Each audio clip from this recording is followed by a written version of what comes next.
आपने एक सेंटेंस तो सुना ही होगा, नाम का नहीं काम का पढ़ाई करो। काम का पढ़ाई करो, इसका क्या मतलब है? जो कि आप आगे इन फ्यूचर इसको चीज़ को यूटिलाइज़ जो भी आप पढ़ रहे हैं, उसका आप इन फ्यूचर यूटिलाइज़ कर सको। तो कुछ टाइम पहले ऐसा होता था कि लड़कियाँ केवल कॉलेज में जाती थी केवल डिग्रीज़ के लिए, और ताकि वो अपने शादी के टाइम पे बोल सकें कि हमने ये डिग्री की है और पढ़ाई की है। तो ऐसा नहीं है कि लड़कियाँ ही केवल, कुछ लड़के भी होते थे जिनका कोई मन नहीं होता था पढ़ने का, बट माँ-बाप के प्रेशर में आके या माँ-बाप की वजह से वो कॉलेज जॉइन कर लेते हैं डिग्री डिग्री लेने के लिए, ताकि वो भी कह सकें कि हाँ, हम भी हमने यहाँ तक पढ़ाई की है उसके हिसाब से, है ना? फिर आगे ऐसा होता था कि जो बंदे जिनका मन नहीं होता था वो इंजीनियरिंग ज्वाइन कर लेते थे, तो उसकी वजह से क्या इंजीनियर का नाम खराब होता है कि उनका मन तो करता है वो कॉलेज जाते हैं, मज़े करते हैं और डिग्री ले लेते हैं। तो ऐसा क्या होता है कि वो इन जब हम जॉब सर्च करते हैं अपनी, तो उस टाइम पे उनको प्रॉब्लम होती है, और लोगों को लगता है कि इंजीनियरिंग करने के बाद कोई जॉब नहीं लगती। तो कुछ लोग ये सोचते हैं कि इंजीनियरिंग खराब है, इंजीनियर्स खराब हैं, और ये फील्ड में नहीं आना चाहिए क्योंकि पैसे भी नहीं है। पर ऐसा नहीं है, मैं आपको बताता हूँ, कई इंजीनियर इसको इंजीनियरिंग करने के बाद भी कई लोग 1.2 1.5 पर मंथ सैलरी कमा रहे हैं, 2 लाख 3 लाख से ऊपर तक की सैलरी कमा रहे हैं इंजीनियर्स, और वेल सेटल्ड हैं, अपने लिए घर कार और अपनी फैमिली एक स्टेटस मेंटेन कर रखा है। Hello guys, welcome back to my channel. तो दिस इज गगन सिंह। कैसे हैं आप लोग? आज हम इस वीडियो में डिस्कस करने वाले हैं आईटी सेक्टर के बारे में, कि आईटी सेक्टर में क्या एडवांटेज है और क्या डिसएडवांटेज है, और आईटी सेक्टर में जॉब कैसे लें। जैसे कि आप जानते ही हैं, किसी भी अगर अगर हम आज के टाइम में सबको ऐसा लगता है कि आईटी जॉब बहुत आसान है, जिसको भी देखो सबको आईटी में आना है। तो आईटी का मैं बताता हूँ, अगर आईटी जॉब में आपको आना है तो आपको 5 से 6 महीने आपको कंसिस्टेंसी के साथ पढ़ाई करनी पड़ेगी। जैसे कि आप किसी भी गवर्नमेंट एग्जाम में प्रिपेयर करते हो, आपको मिनिमम 2 से 3 साल लग जाती है एग्जाम क्रैक करने के लिए, उससे ज़्यादा भी लग जाती है। बट इन आईटी सेक्टर में ऐसा नहीं है। आपको अगर आप कोई भी टेक्नोलॉजी पाना चाहते हैं, तो उसकी आप कोचिंग लीजिए 5 से 6 महीने तक, और स्टडी कीजिए, उसके बाद आप इसका इंटरव्यू क्रैक कर सकते हैं। तो आईटी जॉब का क्या है, अगर आप एक बार इंटरव्यू क्रैक कर लिया आपने, तो उसके बाद आपका प्रोसेस रहता है कि आपको अपनी कंपनी में अच्छा काम करना, क्योंकि आईटी सेक्टर का ये सीन है कि आप अगर एक बार सेलेक्ट हो गए, तो उसका मतलब ये नहीं कि आप परमानेंट हो किसी भी जॉब के लिए। आपको अपने ऊपर काम करते रहना है। जब तक आप अपने ऊपर काम करते रहेंगे, तब तक आप आईटी सेक्टर में टिके रहेंगे। टिके रहेंगे मतलब कि अगर आप जैसे मान लीजिए आपने कोई काम आया, आपको काम किया आपने, और फिर एक कुछ टाइम बाद एक नई टेक्नोलॉजी आ गई, आप उसको सीख सीख नहीं रहे, तो आप आउटडेटेड हो जाएंगे, क्योंकि आज के टाइम पे जितनी जॉब्स नहीं, उससे ज़्यादा जॉब लेने वाले बंदे हैं, बेरोजगारी बहुत है, जैसे आप देखते हैं।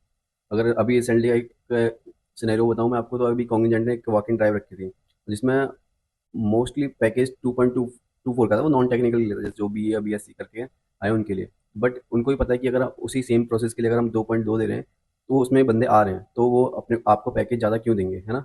तो वैसे ही ये है कि अगर आप काम प्रॉपर नहीं करोगे आईटी इंटरव्यू क्रैक करने के बाद, तो आप भी इजीली रिप्लेसेबल हो, क्योंकि मार्केट में बहुत सारे बंदे हैं जो कि अब जॉब लेने के लिए घूम रहे हैं। ठीक है, और एक चीज़ होती है, जैसे अभी रिसेंटली अभी एक एचआर का कॉल आया था मेरे पास, मतलब मेरा इंटरव्यू क्रैक हुआ, और उसका सैलरी नेगोशिएशन की बात चल रही थी। तो मैंने कहा I am I immediate joiner. So immediate joiner उसके टाइम पे कुछ ज्वाइनिंग बोनस जल्दी मिल जाता है अगर आप इमीडिएट ज्वाइनर हो। तो बट एचआर ने बोला, if you don't mind Gajendra, कि बट अभी मार्केट में बहुत सारे इमीडिएट ज्वाइनर हैं, तो हम आपको ज़्यादा पैकेज क्यों दें, मतलब ज्वाइनिंग बोनस क्यों दें? क्योंकि अभी उन्होंने बताया था कि मतलब सपोज करो आप 25 लाख मांग रहे हो, बट इमीडिएट आप भी इमीडिएट ज्वाइनर हो, और दूसरा बंदा जो मार्केट में है वो भी इमीडिएट ज्वाइनर है, बट वो 20 लाख मांग रहा है। तो कम एचआर आपको क्यों लेगा, है ना? तो वो 20 लाख वाले पैकेज पैकेज वाले बंदे को लेगा, है ना? तो इसमें आपको प्रूव करना पड़ेगा। लेकिन उस टाइम मेरे को थोड़ा बुरा लगा कि मतलब यार एचआर ऐसे कैसे कह रहा है। बट बाद में समझ में आया कि हाँ भाई, अभी इस टाइम पे मार्केट में बहुत सारे हैं जो बंदे बेरोजगार हैं, और कम पैकेज पे भी काम करने के लिए तैयार हैं। तो बेट यही आपको आईटी में हमेशा आपको अपने आप को हमेशा ही आपको प्रूव करते रहना पड़ेगा। और ऐसा नहीं है, पहले क्या आईटी जॉब आईटी सेक्टर में केवल बीटेक करके एमटेक करके और बीसी और एमसी वाले ही आते थे।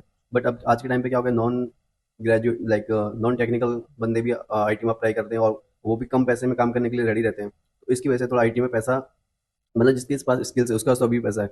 और आपको हमेशा ही आपके अपनी स्किल्स पे काम करते रहना है। अगर आप अपनी स्किल्स पे काम नहीं करोगे, तो आपको ही पता है कि आप जिस जिस दिन आपने अपनी स्किल्स पे काम करना बंद किया, उसी दिन कंपनी आपसे कह देगी कि आप अपना देख लो। क्योंकि आज के टाइम पे अब ऐसा है, कंपनियां, मतलब मोस्ट ऑफ द कंपनियां नहीं, बट रेपुटेड कंपनियां भी ऐसी हैं कि, क्योंकि ना अगर आप प्रॉपर काम नहीं करते, तो आपको एक कंपनी के अंदर पूल नाम की चीज़ होती है, मतलब बेंच पीरियड होता है। तो कुछ बंदे बेंच पे ही बैठे हुए हैं, आप प्रोजेक्ट में काम कर रहे हो, कुछ बेंच पे बैठे हैं, बट आपकी परफॉर्मेंस सही नहीं है, तो उनके पास ऑप्शन रहते हैं कंपनी के पास, कि आपको पूल पे डाल दें, और वहाँ से अब जो बंदा पूल पे है, जो या फिर जॉब देख रहा है, उनको हायर कर लें। आपके आपके ही पैकेज पे आपसे कम पैकेज में मिल जाएगा उनको, है ना? और पूल का क्या मतलब होता है कि अगर आप प्रोजेक्ट नहीं है, आप कंपनी के टाइम पे, आजकल हर कंपनी का पहले था कि बड़ी बड़ी कंपनी में था कि आप बेंच पे कोई दिक्कत नहीं है, बट आज के सिनेरियो में ऐसा हो गया कि हर एक कंपनी ने मतलब 2 महीने या फिर 45 डेज कर दिया है। अगर आपको, जैसे कि पहले विप्रो का था कि अगर आप बेंच पे हो तो कोई दिक्कत नहीं है, करते रहो आप, जब तक आप प्रोजेक्ट नहीं मिलता तब तक आप बेंच पे रह लो। बट अभी कुछ एक साल पहले विप्रो ने भी कर किया है कि अगर आपको किया है कि अगर आपको विद इन 45 डेज प्रोजेक्ट नहीं मिलेगा, तो आपको, मतलब कंपनी से फायर नहीं करेंगे, बट आपको सैलरी भी नहीं मिलेगी। ऐसा ऐसा है, तो मतलब ऐसा मान के चलो आप ऐसा फायर ही हो। और कहीं की कंपनी आपको खुद ही बोल देती है कि आपका 2 महीने हो गया है, आपको अभी तक कोई प्रोजेक्ट नहीं मिला है, तो आप खुद ही रिजाइन डाल दो। क्योंकि कंपनियाँ कभी आप कंपनियाँ मतलब जब जब आपको ऐसा ऐसा सिनेरियो होता है, जैसे आप पूल वगैरह पे हो, कंपनी आपसे खुद ही रिज़ाइन डलवा देती है कि अब आप 2 महीने हो गए, आप 2 महीने से आपके पास कोई प्रोजेक्ट वगैरह नहीं है, तो बेटर है आप रिज़ाइन डालो। तो यही है कि मतलब जब भी ऐसा नहीं है कि आपने अगर आईटी सेक्टर में काम मतलब इंटरव्यू क्रैक कर लिया तो आपने मतलब कोई कि आपका जॉब सिक्योर है या फिर आप सर्वाइव, तो इसमें आपको सर्वाइव करने के लिए हमेशा अपनी स्किल्स पे काम करते रहना है। और मेनली है अपने जो भी काम मिल रहा है उसको प्रॉपर वे में कंप्लीट करके मतलब जल्दी से जल्दी जितना जल्दी हो सके मतलब कंप्लीट करके दें। और या that's all for this video. Thank you for watching, please like share and subscribe for more such video.